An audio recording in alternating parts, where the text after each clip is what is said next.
Un patient arrive à l'examen clinique et présente différents symptômes et signes cliniques alarmants. Ces symptômes comprennent notamment un déficit de l'audition, une ataxie avec signe de Romberg, une paralysie faciale périphérique avec signe de Bell et un déficit de gustation ou agueusie. Après analyse du problème et plusieurs examens approfondis, le diagnostic établi est un schwannome de l'angle ponto-cérébelleux entraînant des déficits progressifs dans les territoires des nerfs 7, 7 bis et 8 gauche homolatéraux. Examinons ce problème plus en détail. L'angle ponto-cérébelleux se situe à la jonction latérale entre le pont, la partie moyenne du tronc cérébral, et le cervelet, situé dans la partie postérieure du crâne.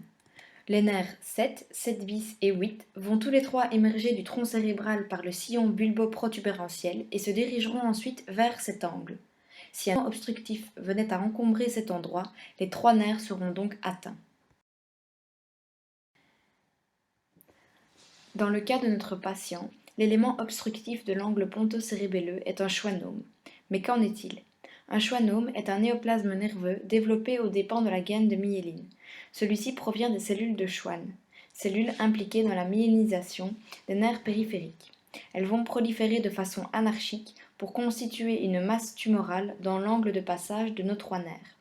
Mais que cela va-t-il provoquer? Avec les informations concernant les fonctions des nerfs, nous pourrons facilement expliquer les symptômes de notre patient ainsi que les signes cliniques observés lors de son examen. Commençons par le nerf 8.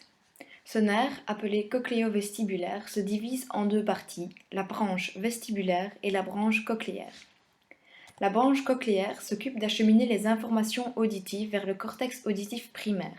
En cas de lésion de cette branche, les informations ne seront pas correctement transmises vers le cortex et le patient peut présenter une perte ou une diminution de l'audition de l'oreille homolatérale à la lésion, à savoir hypoacousie ou une surdité.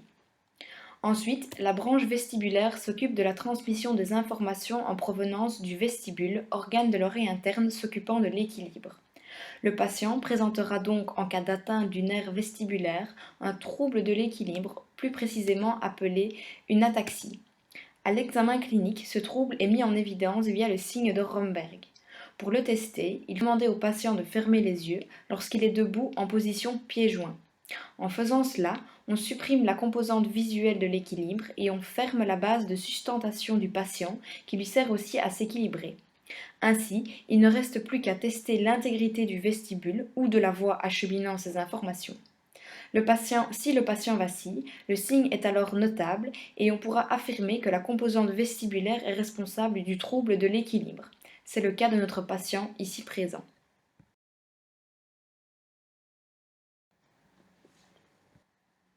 Parlons du nerf 7 maintenant.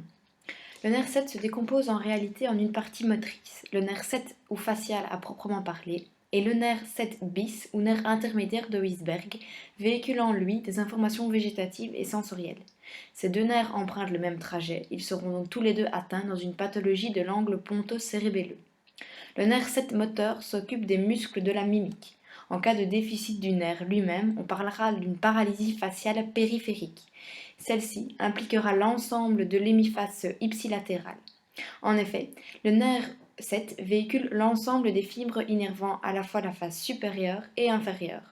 Si celui vient être endommagé, les deux parties de la face seront touchées par la paralysie.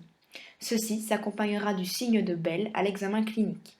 Ce signe nous permet de voir la sclère de l'œil du côté atteint, car celui-ci est dans l'impossibilité de se fermer. Or, chez chacun, notre iris effectue un mouvement de rotation vers l'arrière lors de la fermeture de l'œil, ce qui laisse la sclère apparente.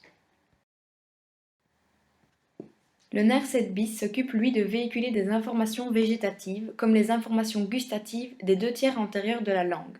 On pourra alors s'attendre à un déficit de gustation appelé agueusie. Le nerf 7 bis s'occupe également de l'innervation sensitive d'une petite zone dans le coin de l'oreille, la zone dite de Ramsay-Hunt, se limitant au conduit auditif externe et au tympan.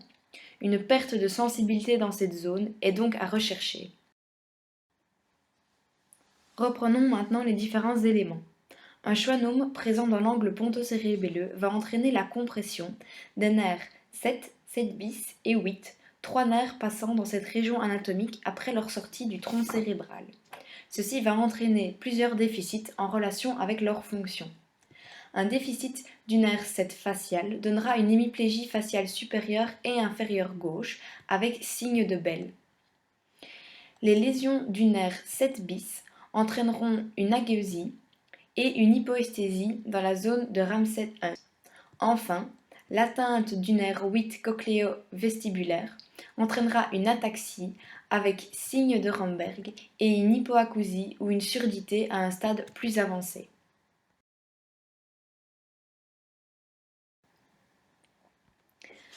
De façon plus claire pour le patient, nous pouvons lui expliquer qu'il a une multiplication de cellules formant une masse tumorale dans le cerveau et qu'elle va comprimer des nerfs sortant du crâne qui sont importants pour toute une série de fonctions.